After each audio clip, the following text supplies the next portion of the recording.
Hello, hello, hello, hello, and welcome to Heavy Hands. I'm your host, Connor Rebush. With me, as always, is Phil McKenzie. Sup? Sup, indeed. And this week's episode is, we're really, well, I wish we were caught between a rock and a hard place. We're really sort of at a distance, accelerating quickly, but inevitably towards one really, really, really large rock. Because what we should have done... There's an avalanche coming. That's right. Yeah, we can see it, but it's approaching It is too late fast. for the pebbles to vote. That's right.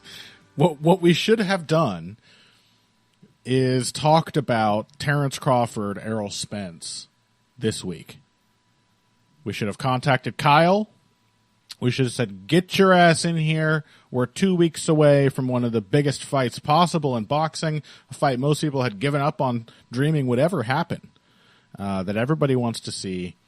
And thank God we can talk about that instead of the, whatever the UFC had left after spending all their money on UFC 290.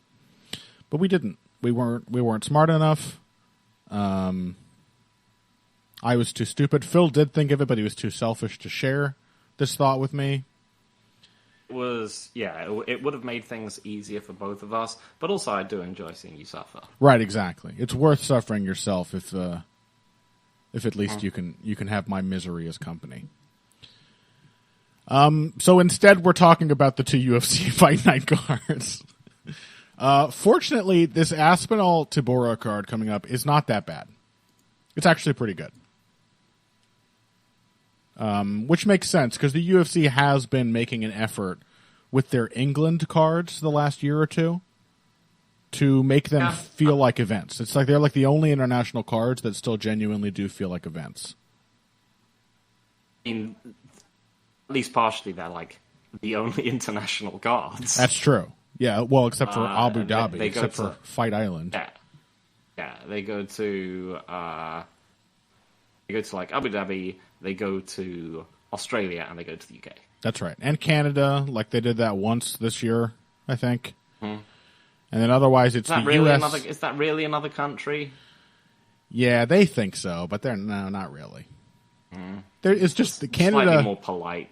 Yeah, and even then, Canada is just the Midwest. People are polite in the Midwest, They're polite in the South, too, but only if you're white. So we've got a UK card.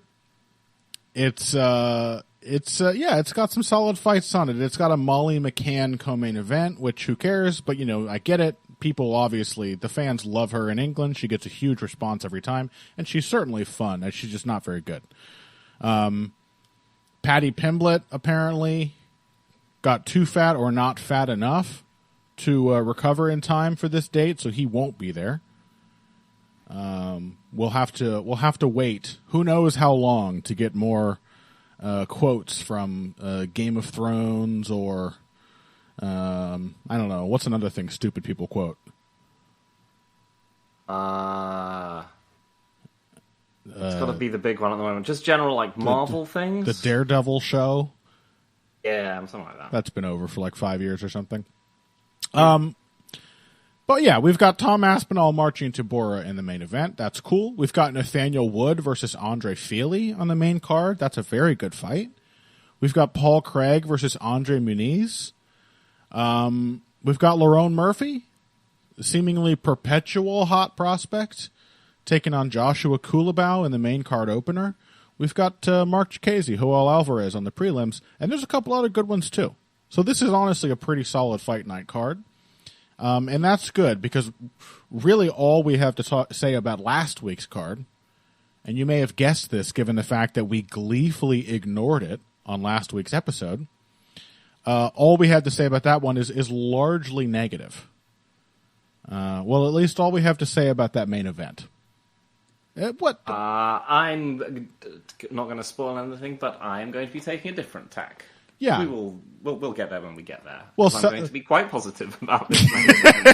Okay, I see what you're saying, and actually I agree. But yeah, we'll get to that in segment 2. We're going to talk about Holly Holm versus Mayra Bueno Silva then. First off, let's talk about Tom Aspinall. He's coming off a loss, but not a loss that really indicated anything. It was, of course, a technical knockout in the most technical way, in that his knee exploded like 10 seconds into a fight with Curtis Blades. Now he's back.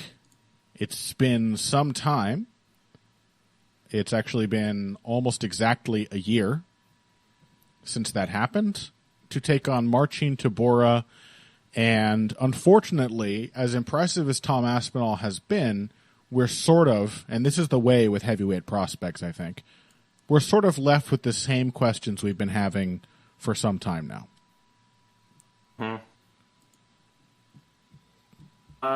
Yeah, I mean, this is the problem, is that how much can you possibly glean from someone when the last, let's say, is it 2.5 years? Mm-hmm. Have 6 minutes of cage time to look at in total. No, we just haven't seen this guy get much pushback. And admittedly, we've said, on the one hand, there's the fact that against Andrei Arlovski, he did look a bit gassed. Admittedly, that's completely understandable because he was absolutely stomping him in the first round. Yeah. And his adjustments in the second round, it was he went to a different part of his game and he finished the fight instantly. And you're like, oh yeah, that's mostly good. Mm-hmm. Better if you didn't look gassed at all, but it does remain to be seen, how much he can sustain the early blizzard of offense. It's also just the fact that, he was put up against a classic test for that kind of style, which is Alexander Volkov, which is pretty much saying, what do you do against someone who is impossible to wipe out early? Right. He answered that by wiping him out early. Yeah. Which is simultaneously very impressive and not very enlightening at all. Exactly, yeah. So, I mean, essentially Marcin Tybura, with one, I think, notable exception, is essentially just a lesser form of the Volkov test. He's got, maybe there's two sort of slight tweaks to it, but this is what he does, is that he's super hard to finish, right, albeit not impossible, and just keeps kind of plugging away. He's just there for a really long time, just doing things.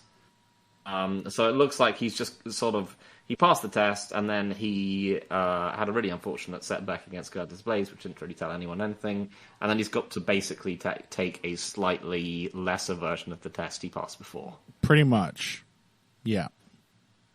But it's still the same kind of test. If, for whatever reason, he does fail to finish any of this kind of guy early, that is the question we want answered.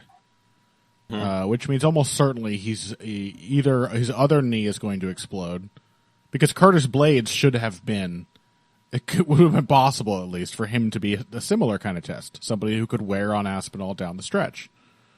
And again, somehow we sidestepped that. Or, well, I guess Aspinall wish he had sidestepped that. Yes. He, in fact, took a step directly straight back. Yeah. It's basically asking the question, how much better is Tom Aspinall than Greg Hardy? And as a person, I feel very confident. Well, maybe I shouldn't, but I feel pretty confident saying significantly. Yes. As a fighter, how significant is the question? Greg Hardy, I mean, like a bunch, I would say already. Yeah, I mean, Greg Hardy is such a one-dimensional bully. Like, it is no secret watching that man fight that he likes to beat up women, because that is clearly somebody who needs you to be, like, who needs the feeling of being way, way stronger and more powerful than you to feel confident. Aspinall, we can say, far exceeded Greg Hardy's highest hopes even in that one actual test he experienced against Andrei Arlovsky. Because he started to slow down. He got tagged a few times. He was still in there swaggering and shrugging it off. Who knows if that could have been a prelude to him collapsing later. It's possible. But he was still resourceful in that sticky situation. He didn't seem to lose confidence or lose effectiveness at all. So significantly better than Greg Hardy, both as a fighter and a person. How much better do you need to be to have me still not be like, maybe Marcin Tybura wears you out and beats you? Maybe. Or at least drags you into an ugly fight where you barely win kind of thing.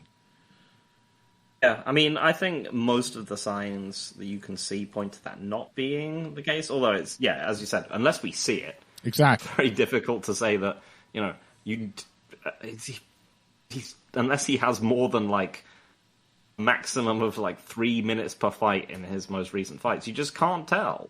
Yeah. And the other thing he has over Greg Hardy is that Greg Hardy, I think, is very strong. I think that's where a lot of his athleticism came from, but he was also, huge and lumbering as a heavyweight. Yeah. I think he did actually do a credible job of working on his jab so that his hand speed was okay, but for sure, it was just the fact that people could crash into Greg Hardy again and again, and he just liked it less and less over time. Yeah. And that was what caused him to sort of fall apart. I think the main thing that is going for that works for Aspinall is that he is blazingly fast for a heavyweight. He really is. Everything, not hand speed, like foot speed, everything. Volkov is famously not a particularly good wrestler, but Aspinall was taking him down at will. Yeah. Easily. Just simply by getting inside his strikes. It was timing rather than him being an incredible offensive wrestler. It wasn't him just blasting him off his legs like Curtis Blades did. But yeah, I think that's one of the things he's basically going to be insulated from Tybura by the fact that he's just really fast. He's going to be quite hard to track down. But I think the other thing that I find interesting is how different and similar, how similar in directionality both Tybura and Aspinall's fights with Volkov, because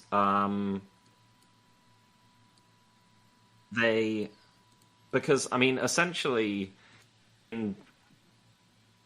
Tybura essentially they were both the aggressor against Volkov.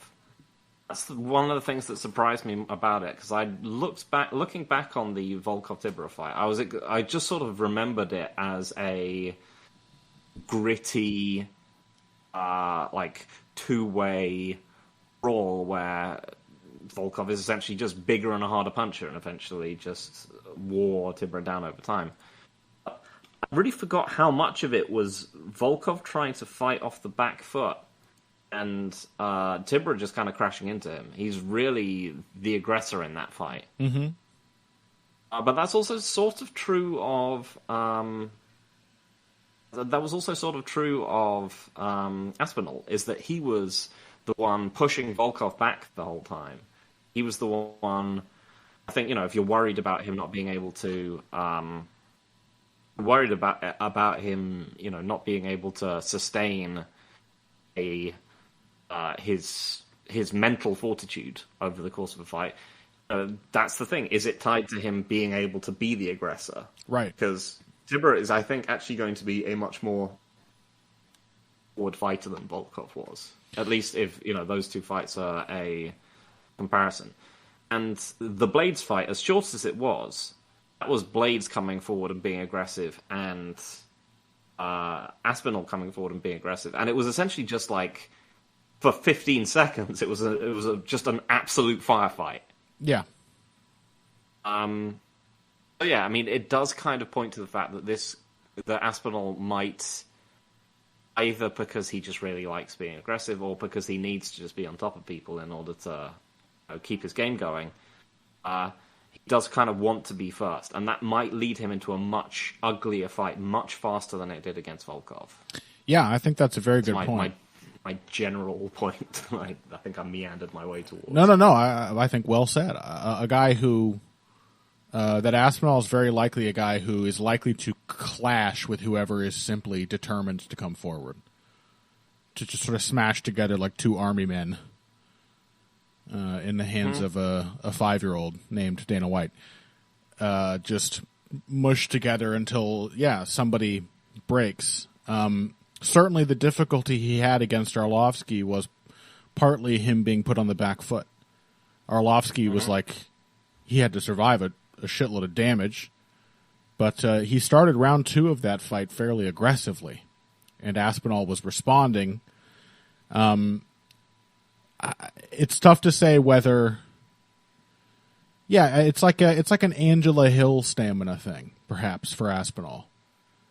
He's such a fast twitch fighter, and so reliant on that athleticism, that I think meeting somebody who stands their ground and fires back, it just forces him to make a bunch of really costly decisions, energy expensive decisions in a row.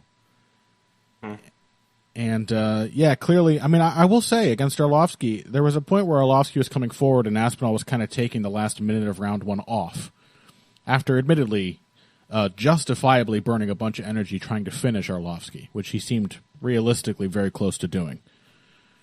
And Aspinall, he demonstrated some defensive head movement and some defensive footwork that we haven't got to see very often. It doesn't mean he's comfortable relying on those things, but they are there. This is just the thing. This is why I wish a fighter like Aspinall were given a step back. That doesn't happen, especially not at heavyweight. I wish he were given a step back and that he and his team would make the decision to allow a fight to extend. To work on some of these other things that, this is the problem with all heavyweight prospects, is you just don't need these things very often, and when you do need them, it's because you're at the very, very top of the division. And, if Aspinall fights somebody like Cyril Gahn, well, I mean, he'll probably just out-wrestle him, but I don't know. Heavyweight sucks. Heavyweight just sucks. It's so hard to fully plumb a fighter's game in this division. It's just every once in a while we get a stupid, hideous war, and it feels like that might happen here, and that is the only thing that is going to tell us anything new about Tom Aspinall. I mean, if he just thrashes Marcin Tybura for 5 rounds or 4 or whatever, that's probably about the best thing you could ask for him. Oh, absolutely. If he could do that for 2 rounds and then knock him out at the end of the second, I would consider that a very good sign and some new information. I mean, in general, like I said, I don't think the signs are bad. He gets hit sometimes. He doesn't seem to react poorly to it. I mean, he got knocked down by Volkov in early. It was a kick balance knockdown. He wasn't hurt. Yeah. And he did spring back to his feet as quickly as a welterweight, which was impressive in and of itself. Yeah, but, whenever he's gotten... And he got hit a few times by Arlovsky. He doesn't seem to have a Greg Hardy kind of reaction to getting hit, at least. No. So, yeah, I mean, I think, basically, if someone can beat Volkov, even, though Volkov has been on the decline somewhat, you sort of still have to pick them to beat, and also easily beat Volkov. Easily beat him, even though it was, only 4 minutes long. It was 4 minutes long without very much pushback at all. Yeah.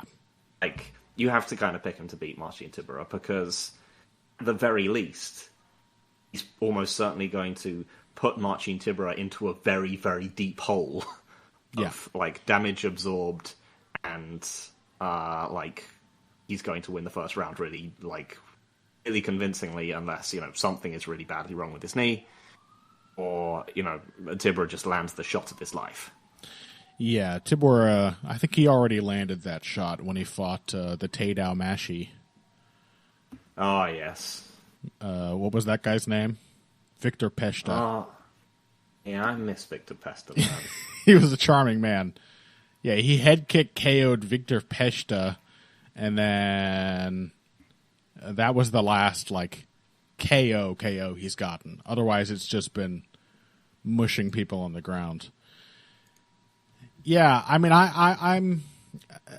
I think I don't want it to come off like I'm down on Tom Aspinall. I think I'm quite confident Tom Aspinall is a very good heavyweight.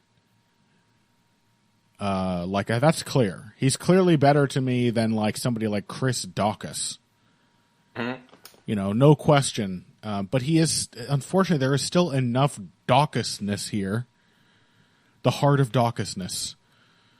That's not bad. Isn't it? There's still enough of that here because it's heavyweight and he just keeps wiping people out, and I just want to see more. I'm not expecting an unrealistic amount of depth. But I'm kind of hoping for a hideous fight here. I'm kind of hoping he doesn't just KO Tibura instantly, which is possible. Augusto Sakai, of all people, knocked Tibura out in 40 seconds. And I'm kind of hoping that Tibura survives. I hope he does that cool defensive move he likes where he holds his guard up so high that his elbows are above his mouth and literally blocks his own eyes with his right forearm to try to deflect a right hand. That's a good move. I hope he does that a lot. I hope he comes back with some hideous counters, and I hope he just smushes into a bunch of body locks and makes Aspinall grapple with him, just so I can see how Aspinall deals with it. Mm-hmm. I think I would still favor Aspinall. It's the rare kind of fight where heavyweight fight where you actually would quite like to see it extended to 3 rounds, because most of the time, the earlier it's over, the better. Yeah, really. But it's possible that Aspinall is good later into a fight. It wasn't all bad signs against Arlovsky. It was just some cause for concern. And I just want to find out more about him because I think he's really good. And I want to know what I'm in for when he almost certainly gets matched up for an inevitable title shot.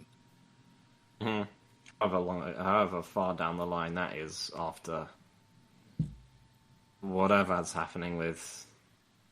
Is Stipe Jones booked now? I don't know. They said it was at some point, but then they were lying?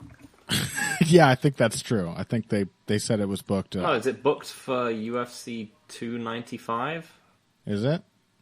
Yeah, I think so. Okay. 295? God, that's far off. Yeah. So, there's that, and then there's... I guess that's it. Yeah, that's been all, potentially Marcin Tibura can simply fight the winner of that. Yeah. Presumably... Unless it's John Jones, in which case he's probably retiring. Probably. Well, I don't know. Is John Jones ever going to retire? What does he have in his life other than being a fighter? He's just going to double down on, talking shit on the internet. He'll be like Conor McGregor. He won't officially retire, and he will still be talking about fighting everyone for years to come. Mm. But he'll never do it. That kind of retirement. All right. Well, that's great. Heavyweight is a land of optimism and sunshine. Genuinely, Tom Aspinall, clearly a very good fighter. It's just a little frustrating that he still feels so much like a prospect when he has already taken on several of the best this division has to offer. But to be fair, aside from one fluke against Curtis Blades, he's beaten him. So, yeah, I'm not shitting on Tom Aspinall at all. I just want more. Let's take a break then, and when we come back, speaking of shitting on things, Mayra Bueno Silva, Holly Holm, after this. Hey everybody, thanks for listening to this week's Heavy Hands. If you like what you hear, please consider pledging to support the podcast on Patreon. Patreon is basically continuous crowdfunding. You sign up to contribute a certain amount per month to help us with production costs and the like, and in return you get rewards ranging from a mention on the Heavy Hands website to a question or topic of your choice being discussed on the show. We have a lot more in the works to reward you for your help, and we appreciate every contribution. No amount is too small. Just head over to patreon.com and find how you can help out, the only show dedicated to the finer points of face punching. Now, let's get back to it. Aren't we doing what now? We're doing like Nathaniel Wood and the rest of... We could. I thought we would sandwich, but we certainly could. Yeah, sure, that's fine. Yeah, start. I don't know. People still care about Holly Holm, and I do want to talk about Jack Della Maddalena. Yeah. Is that all right? Yeah. Okay, well, we're doing it now. Welcome back to Heavy Hands. Now, I see what you were saying earlier, Phil. I was thinking of Holly Holm, and in that sense, I was thinking, okay, I'm going to be extremely negative. Right? I'm going to upset the, at least, dozens of people out there in the online MMA world who just don't know what they're looking at when they watch a Holly Holm fight. All they know is that they like it.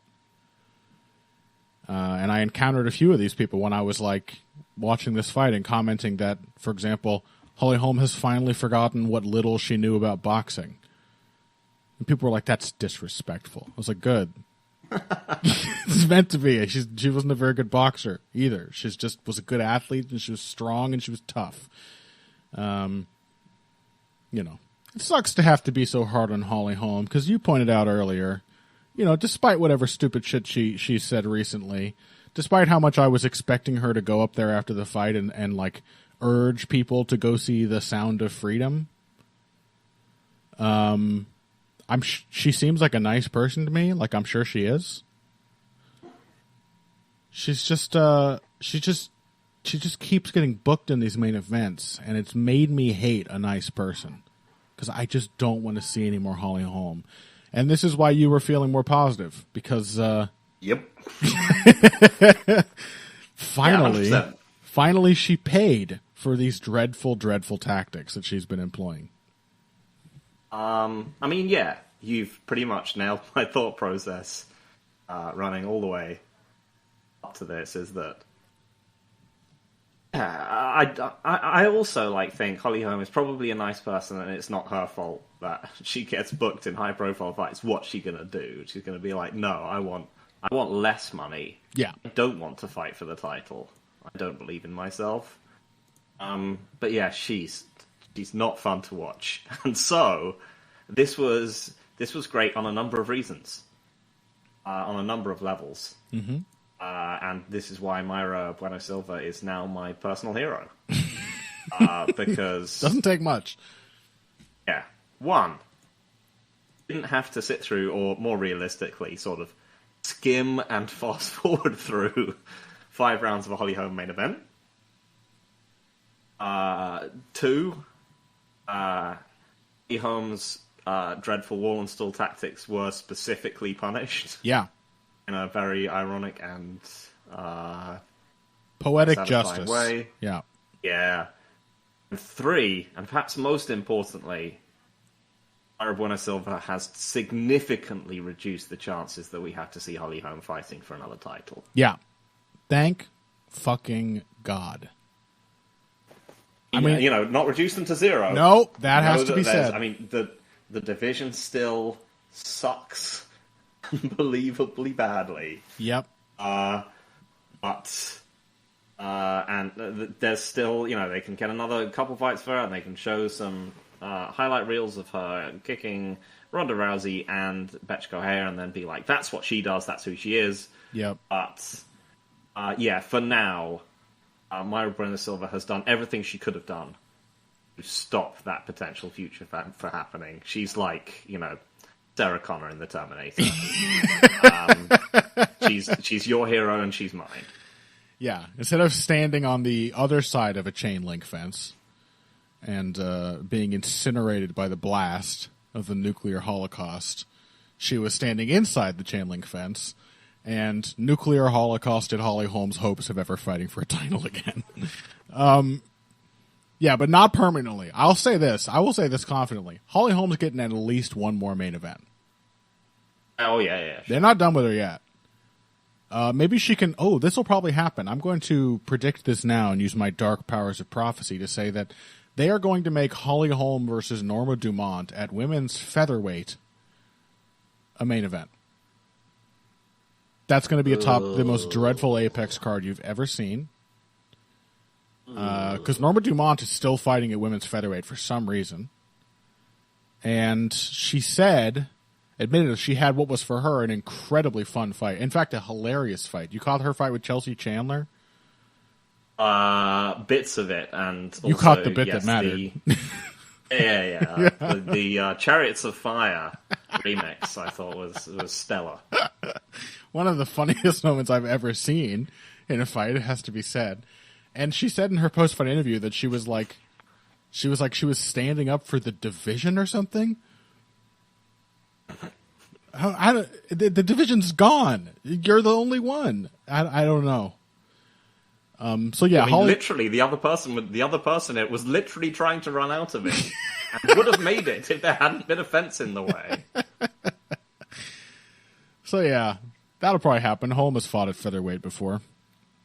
Yeah, you're right. And that just sounds like too miserable a fight to pass up. But yeah, probably Holly Holm's not getting back into the title picture because while the chances are not zero, and there are a few other contenders, what you saw in this fight was not just her losing, but her looking bad. It has to be said, right? Yeah, that was the other thing, is that, people are still giving her rounds for getting outstruck, or getting slightly outstruck, and then holding people up against the fence. Yeah. But they shouldn't be. And yeah, she just didn't look good. She looked like she was getting buzzed when she was getting punched. Yep. She looked more desperate to cut striking exchanges short than she has in... to be fair, we'll say this, most of her recent fights, which have been actually okay by her standards. By her standards. Also by, Holly Holm I think post Cyborg, let's say. This is the standards I'm holding it to, which is when she realized she could hold people against the fence. Right. Yeah, she didn't look good. But then again, everyone in this division is a million years old, and like she is.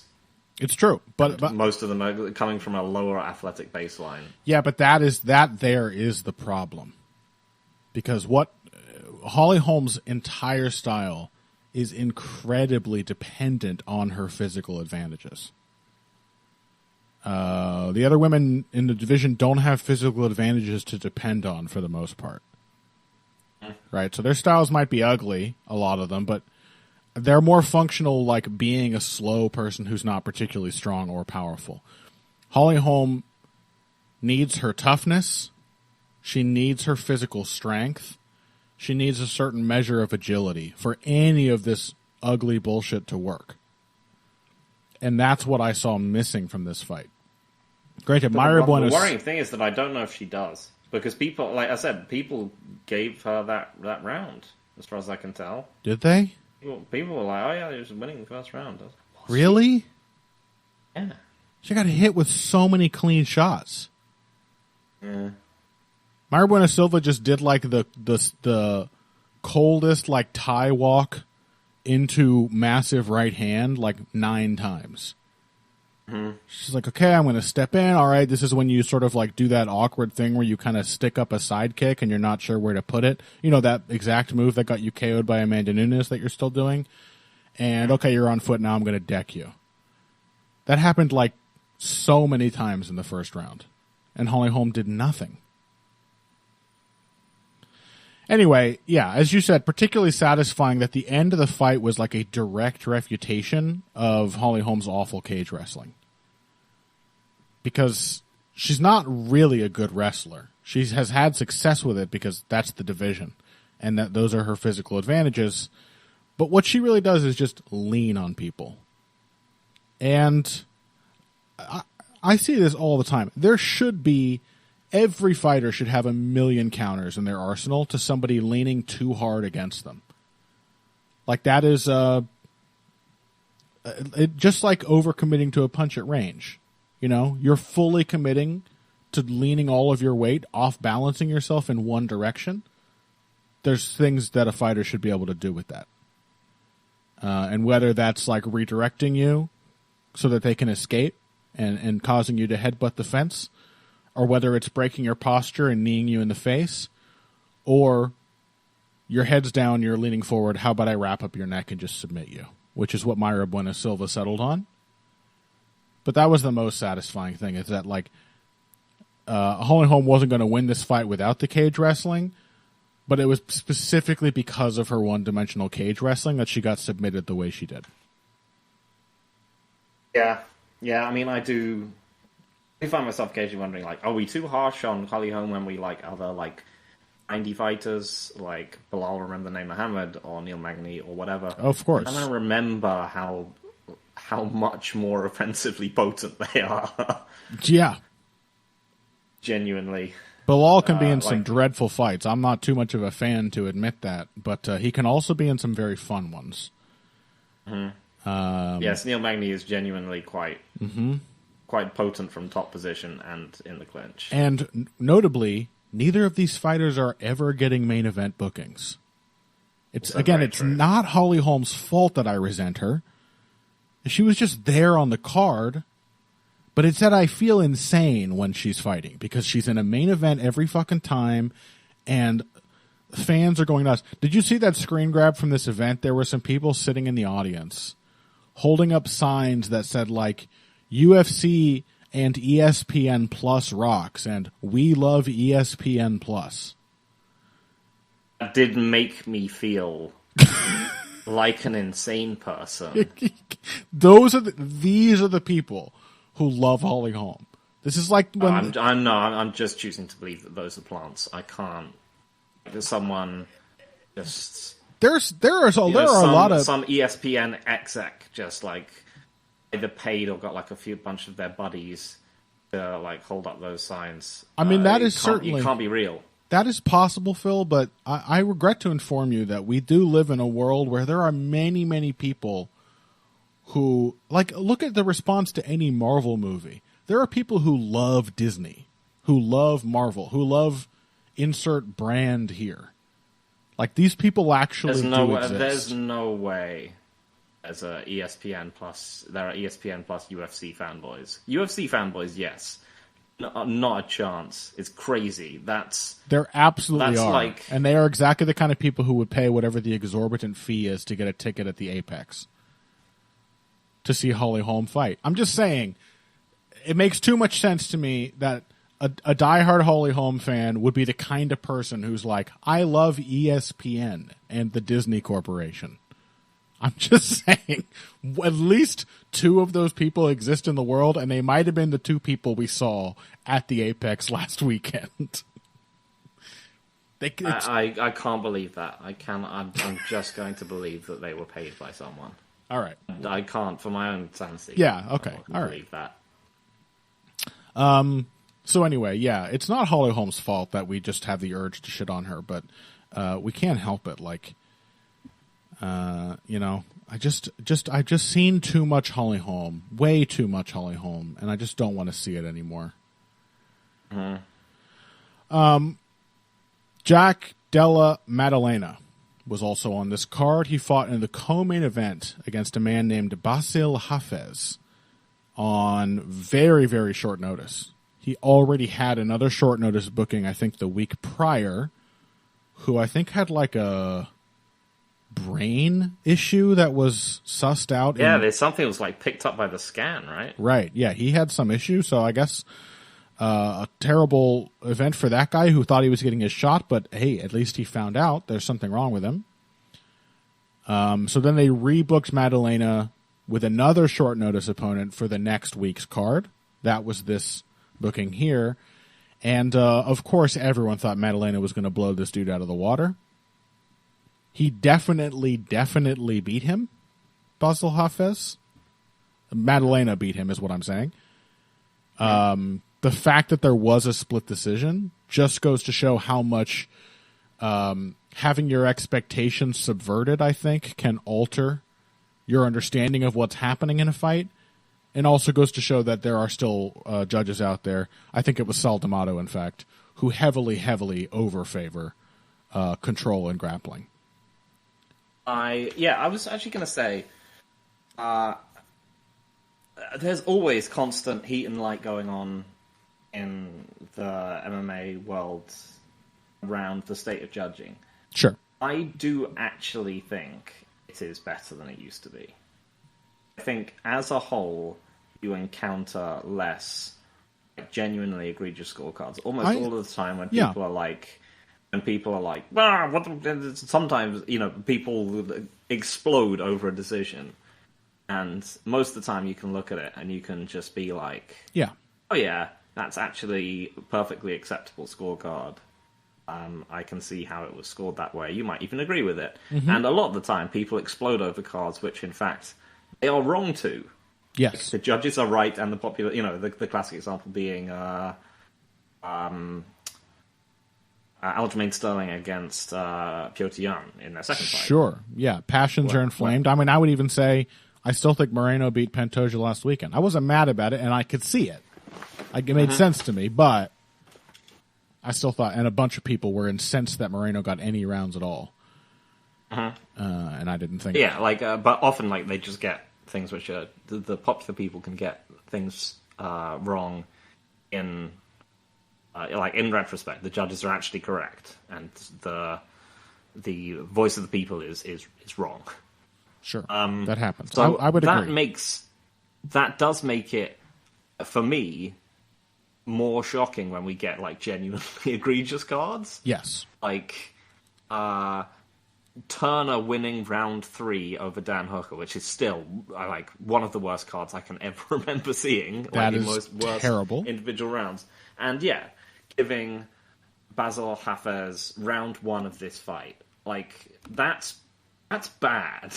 Yeah. That's, because we can, I've argued before that people, perhaps, the people in the modern era underweight takedowns as, something which the fighter in question often finds really upsetting, and it causes them as much mental damage as it, getting punched a few more times would cause them physical damage and blah, blah, blah, and so on and so forth.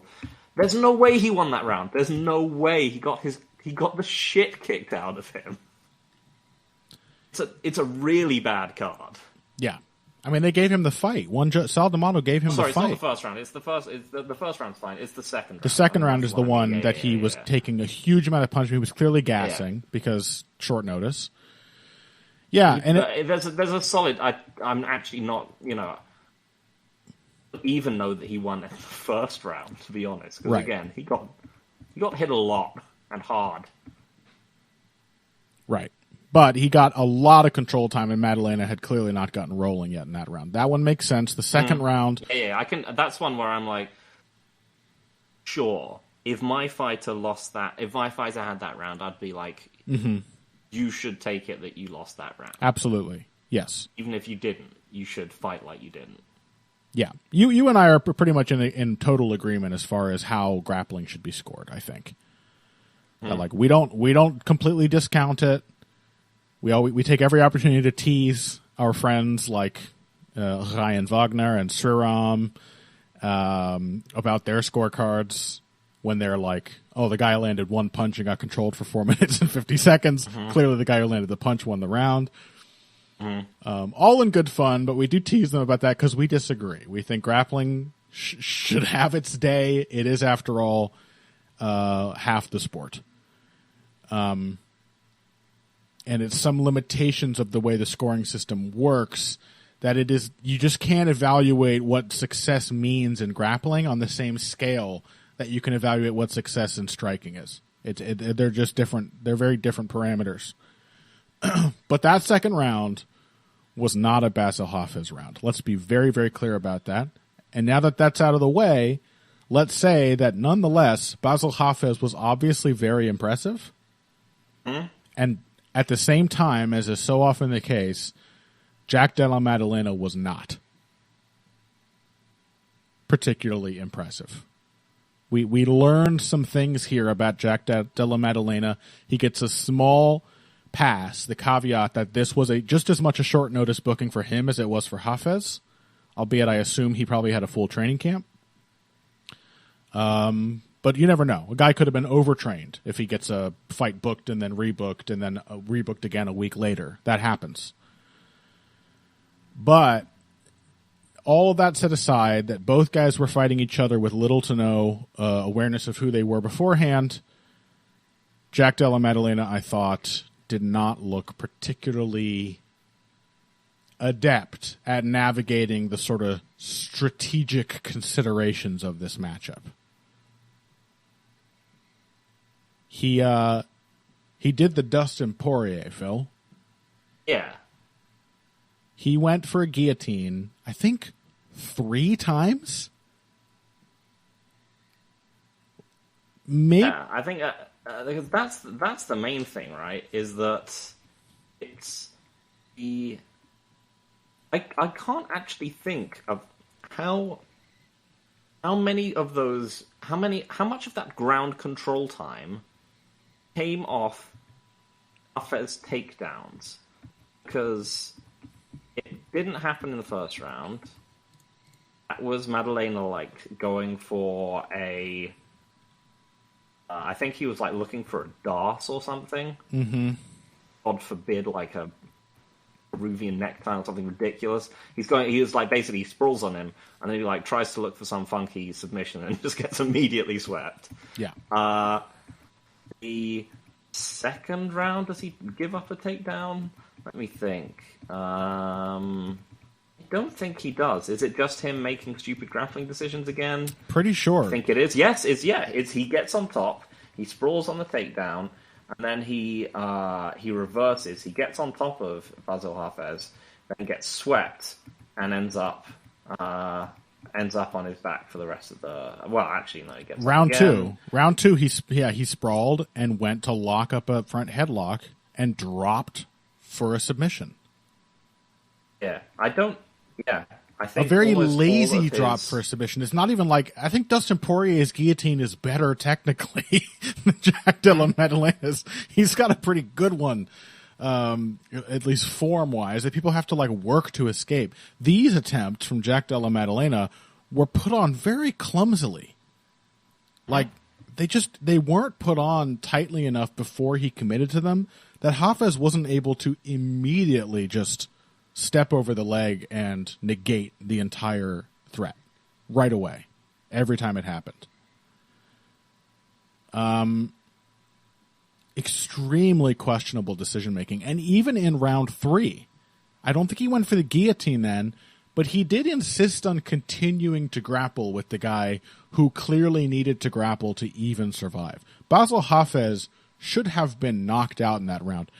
He could have been standing TKO'd, honestly, at any point in the first 2 minutes, and I would have accepted that. But the fact that he wasn't gave us a chance to see yet more really bad decision-making from Jack Della Maddalena. Yeah.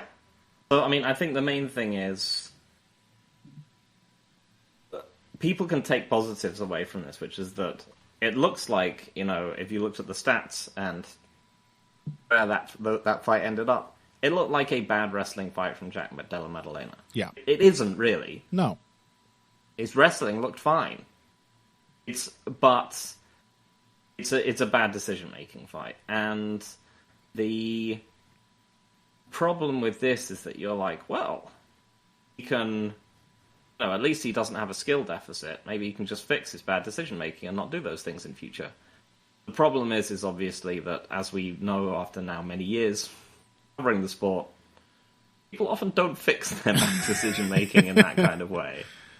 You should still be very concerned. Yeah. You're going to be thinking about this, and you'd have every reason to continue thinking about it. It could be fixed. It seems like a simple fix, and maybe it is. His camp should be absolutely tearing him a new one off. They kind of were during the fight.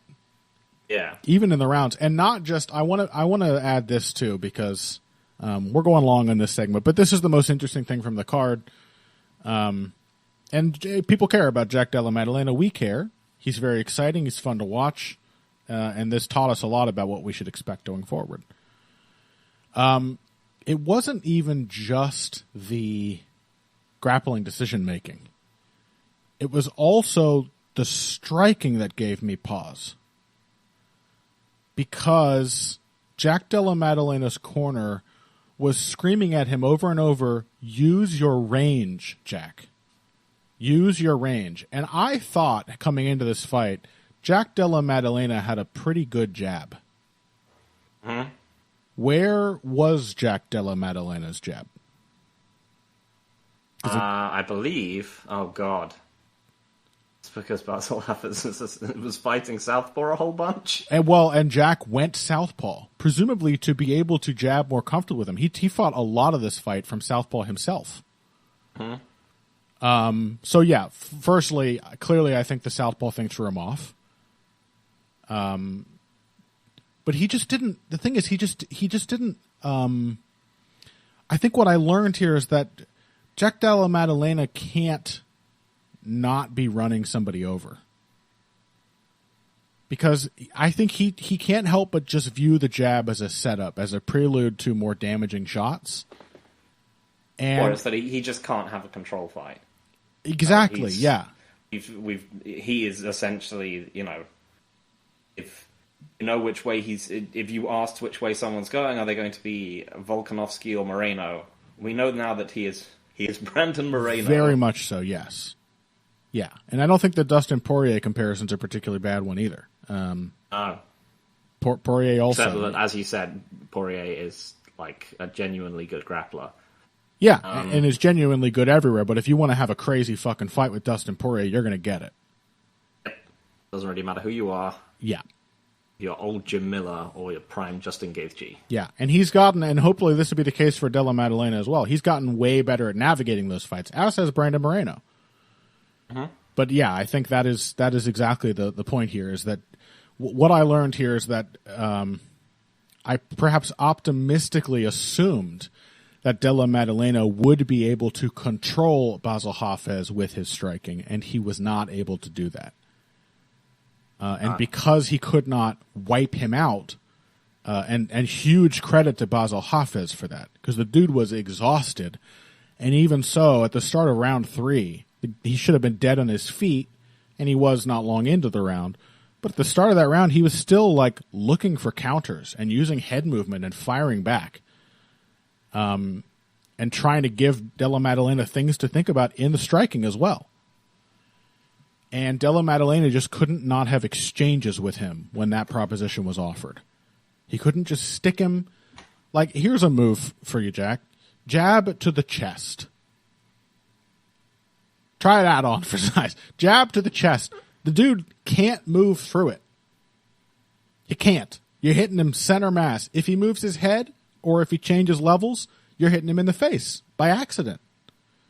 And you are keeping him boxed out so that then you can jab him again or feint or double jab and then land something else.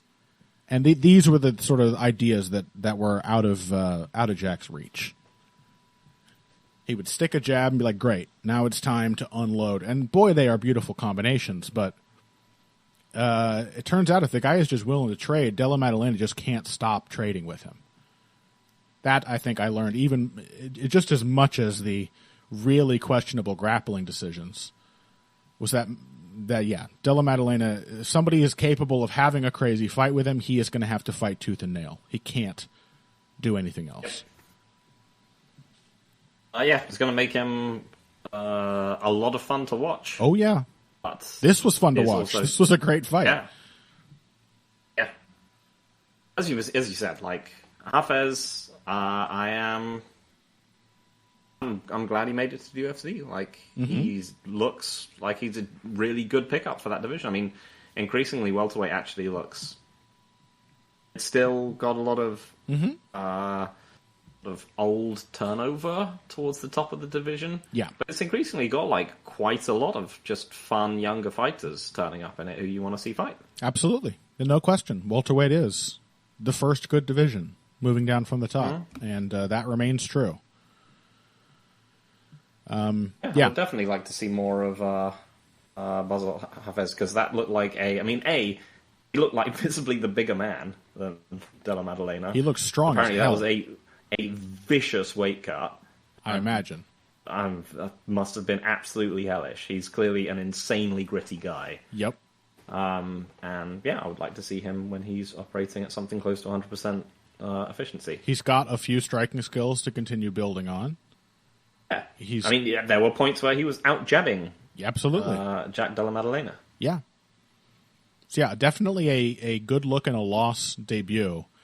And yeah, a fight that everyone was like 100% confident he was going to get smushed. So that any fight in which that didn't happen was going to look good for Basil Hafez. But what he also gave us was the opportunity to learn something about a super hyped action fighter in Jack Della Maddalena, which I also consider very valuable and will help me to understand his future fights.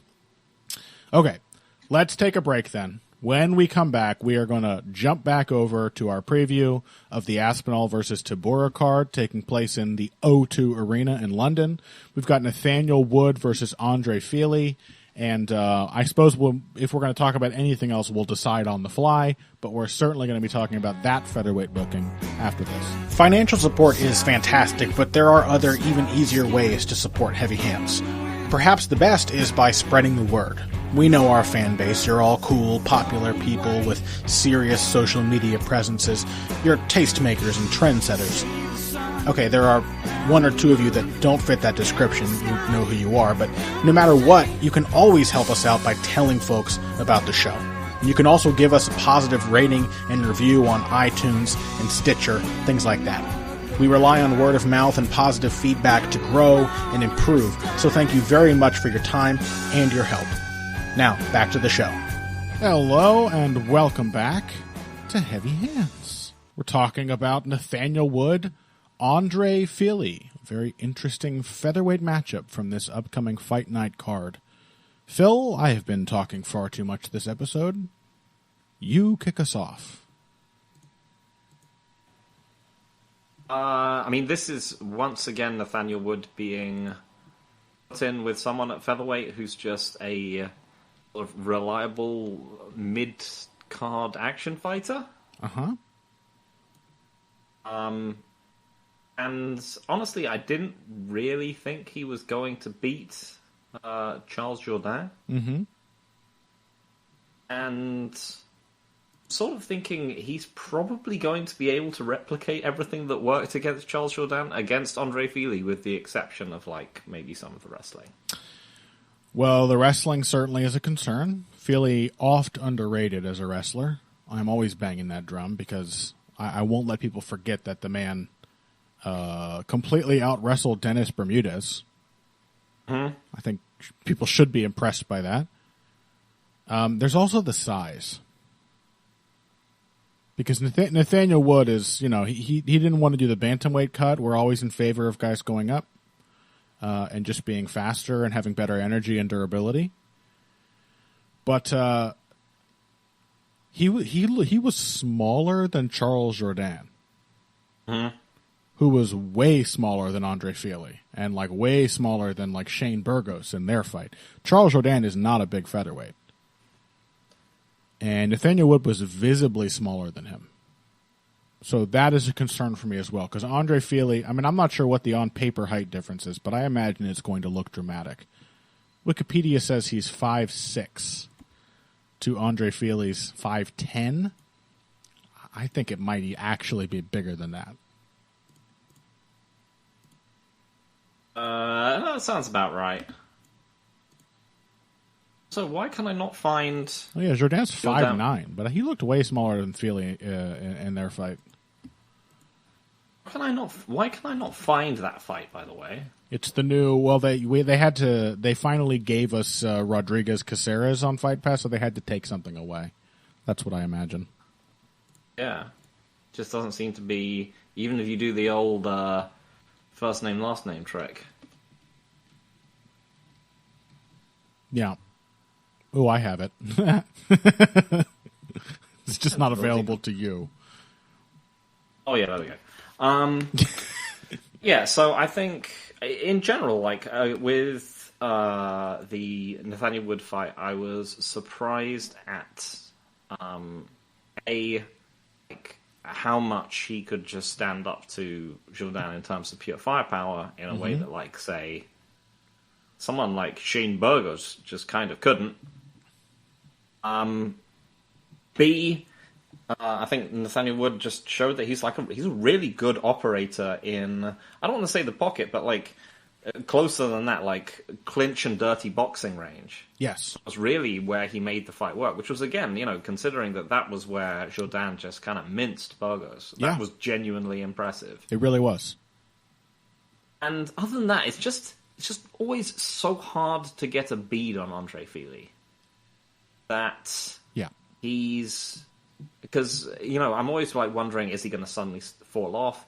Is a bad performance because he's fallen off? But then he'll have a good fight after that. Mm-hmm. So he hasn't had the greatest recent run, but then he had a pretty good fight with Bill Algeo where he looked fine. Yep. I think a lot of it is that he is just a tall man's fighter. He is both quick on his feet and a straight, accurate puncher, which means that he has never had to think too much about his defense. Which means that if people get inside on him, they are just going to ding Andre Fili up. 100%. But he's also a good... So, even someone like, let's say, what's his face? Conor McGregor's old friend who's... Artem Lobov? Yeah. Did he fight Andre Fili, or am I getting mixed up with Cub Swanson? I feel like they did. Yeah. I feel like they did fight, and I think it was one of those where it felt like Lobov was overperforming. Yeah. As he also did in his fight with Cub Swanson. Lobov wasn't as bad as people thought. He was just, he was a tough motherfucker, Artem Lobov. He had that going for him. But someone who just basically plows forward and goes after Fili is always going to have at least some success, because he's not going to be able to knock them out. And once they're on the inside and he can't just like skitter back out of the way, he's in trouble. Alternatively, if you try and have a back foot fight against Andre Fili, you're for a terrible time. You're getting carved up. Because and he unlike diverse, he feints, he works cleverly from both stances. His strikes are designed to look like each other. He is, the technique of, I guess, the thing that people are doing at the moment, the old rear hand straight, rear high kick that has been, getting so much mileage over the last year or so. Andre Fili is good at that. Oh, yeah. He lands that on everyone. Yeah. Surprisingly, he doesn't knock everyone out with it, but he certainly lands that head kick on everyone. And so it's just a question of, like, how aggressive should Nathaniel Wood be? And, how aggressive can he be? And I think if he approximately replicates that Jourdain fight, I think in many ways he is... all the things that made him able to win that fight, the dirty boxing on the inside, the hand speed, the surprising amounts of power, and so on, should mean that he can once again win what is probably going to be a scary, nipped up back and forth fight, because that's what you get when you fight Andre Fili. Yes. Yeah, I completely agree with that. I will say that unlike in contrast to what we were just talking about with Jack Della Maddalena, the thing Fili has been developing the last few years, and I don't know if I've seen any significant growth since he sort of picked up these new tools, but the thing he did develop is some ability to control people at his range.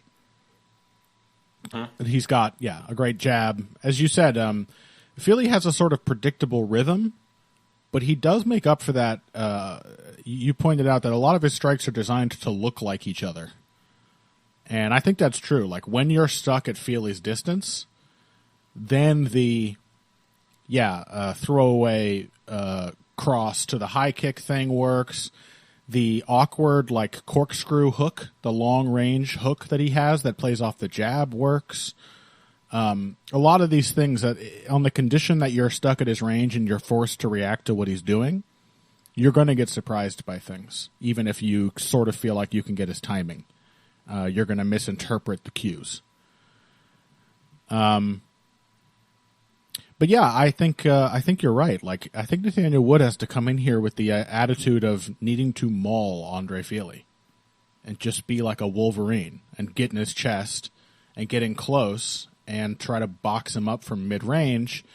And I was actually very impressed with how he did that against Jourdain, because I hadn't really seen that in previous fights. Like, we knew Wood. Yeah, go on. Against what's his face, the bantamweight guy that he fought.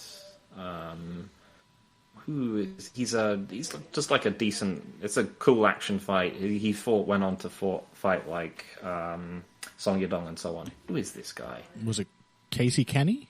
Casey Kenny, yeah. Yeah. That fight. That was pretty much just a toe-to-toe brawl, end to end. That's true. Yeah, certainly in a certainly was less impressive than this fight with Jourdain.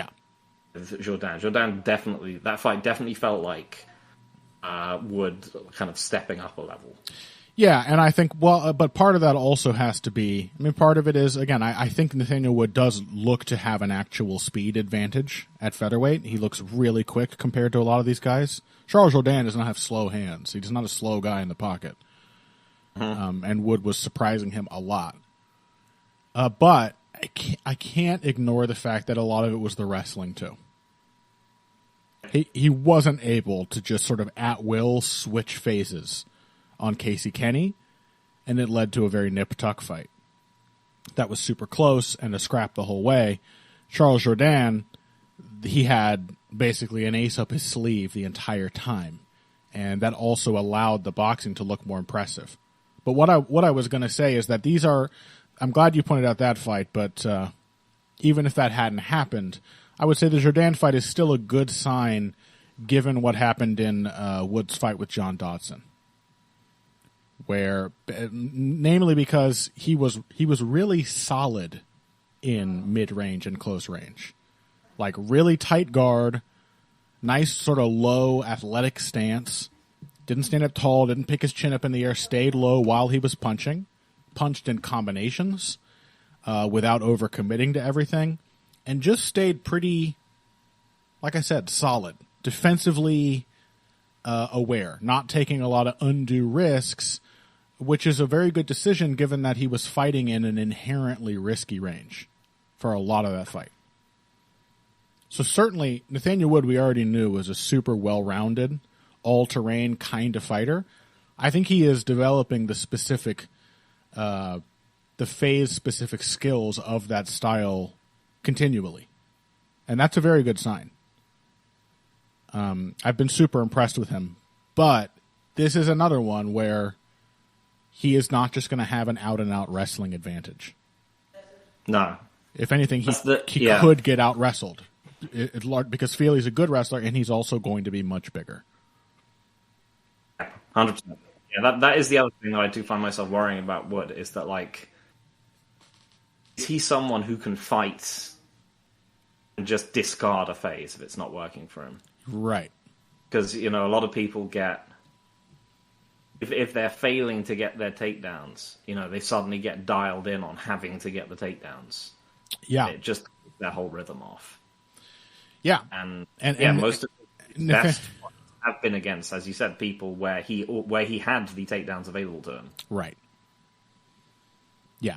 Like you're gonna overrate a performance against Charles Rosa, one of the most takedownable men in the sport, who guy is happy to fight off his back. Yeah, this is the thing with most, I think, most fighters who are notable for their well-roundedness in MMA, is that they very often, one thing only works as well as it does because the other thing is there to back it up.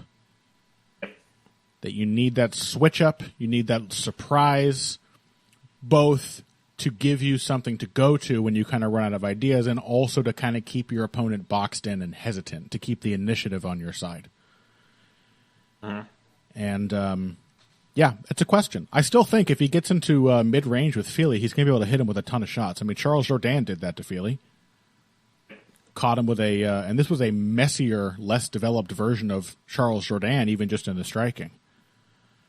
And he still decked Fili in the first round of that fight with just like a chance counter hook. Fili gets knocked down. He gets hurt. He's not impervious to damage at all. Yeah. I mean, that is the thing. It's that neither of these fighters, again, it's been talking about Dale Maddalena, neither of these guys are really that insulating themselves. Yeah. Nathaniel Wood's way of doing it is normally by just taking the guy out of there. And really, I mean, his ideal, he can control people, but only if they're typically on the defensive to the extent that like Miles Jury was. Miles Jury was really, right, as I thought at the time, and then afterwards, he was the ideal Fili opponent because he was someone who operated at his range and then tried to figure out what Andre Fili was going to do so that he could counter it. Yeah. So I don't know. So, yeah. It's a very enticing matchup. Yeah, I mean, this is like Fili's role in the division is to test promising fighters, and despite the fact that he can be knocked out and has been knocked out plenty of times, he remains a really good litmus test for still somewhat unproven fighters. He's well-rounded enough. He's tougher, super durable or not. He is scrappy enough to accept a wild fight. And just because he can't turn those fights down effectively when somebody insists does not mean he's not in there looking for chances and trying to hit his takedowns and trying to hit his counters and throw elbows in tight and everything. And he's going to be at least 4 inches taller than Nathaniel Wood. And again, in some ways, even going back to things like going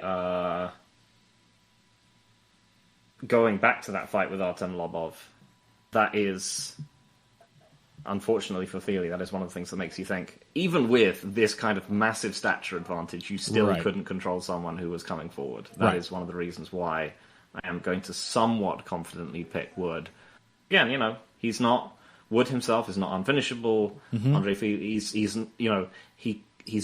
Wood always has at least one point in a fight where he gets cracked by something. Totally wouldn't be surprised to see Andre Fili kick him upside the head, nor would I be surprised to see him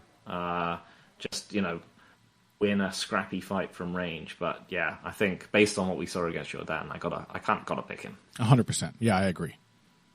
He is going to get a fight where Fili is more at risk. And yeah, despite that John Dodson KO, I mean, it was an absolute peach of a punch that Wood was completely wide open to. It just landed perfectly. As you said, Wood actually gets hit super clean in like every fight, usually multiple times. And typically he takes shots really well, actually. Also, he's going to be he's a weight class up now, so you just got to assume that he's probably just going to be more durable as well. Probably, yeah. And probably has an easier time seeing these, admittedly heavier punches coming, but he does look blazingly fast at featherweight. So yeah, I'm going to take Wood as well, but I think you cannot ignore the difference that him having an obvious wrestling advantage makes to how easy his fights are. That when he can out-wrestle somebody, or at least threaten to out-wrestle them consistently, he can look like a future champion. And the moment that's taken away, you get much scrappier fights with guys that are never going to be champions, like Casey Kenny. Good fighter, for sure, but Casey Kenny's never winning a title. Yep. And that's why this is a genuinely very well-booked fight. Absolutely, yeah. Do you have anything to say about the other ones? We're not going to be able to do a full breakdown, but any notes on some of these undercard fights? It's a pretty solid undercard, has to be said. Yeah. I mean, just that it's good. Kulabau versus Lerone Murphy. I mean, I'm just glad that, Lerone Murphy is getting regular fights. Exactly, yeah. And they're all good bests, decent fighters. Yeah. It's just good stuff. At some point soon, Murphy is going to have to. I mean, he's 31 years old. The difference maker there is that he will probably have a longer later prime than most prospects because he is clearly a very good athlete. He will have, you could take a couple notches off Lerone Murphy's athleticism and he would still be a really impressive physical presence. And there's also the fact that he didn't start fighting pro until 2016. He had one fight, and then a year later he really started in earnest. So timeline-wise, he should kind of be entering his prime or in his prime right now in terms of experience. But, if he beats Josh Kulabau here, I think you kind of got to start seeing Murphy taking on ranked fighters. Yeah. But yeah, always excited to see him, and I'm always impressed by Murphy, and that comes with the caveat that he's had difficulties in his fights. He hasn't looked overall impressive the entire time. Not in the last fight, not against Makwan Amirkhani, not in his debut against Zubaira Tukugov. And yet he is clearly a fantastic adjuster and a very, very tough man to dissuade. And that has come through for him in half of these UFC fights. He's a bit like Arnold Allen. He's clearly he's just good at winning. That's basically it. But he's I'd say physically a step above Arnold Allen, who is not a mean athlete himself. No, yeah. So yeah, probably a slightly higher ceiling. Other than that, speaking of high ceilings, I would like to see Mark Jacasey beat Joel Alvarez, but that last fight was against Michael Johnson was so stupid. Yeah. That I think it's just time to start giving up on Mark Jacasey. I would love to see him turn it around, though. I mean, that time has been past for me for some time. This is a rare glimpse of your nationalist bias. You're like, I want to see Mark Jacasey do well. And I'm like, I think I kind of knew since I don't know, the Hawk-Perast fight, maybe, that I'm like, I don't know if this guy's really going to figure it out. I mean, he was still, he was 5 years into his MMA career there. That's true. It's still relatively raw. Yeah, I mean, it's just, again, it's the decision-making against Michael Johnson. Yeah. Just unforgivable.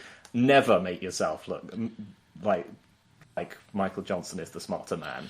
Yeah, you compare him to somebody like Lerone Murphy, these two British prospects who are two really impressive athletes.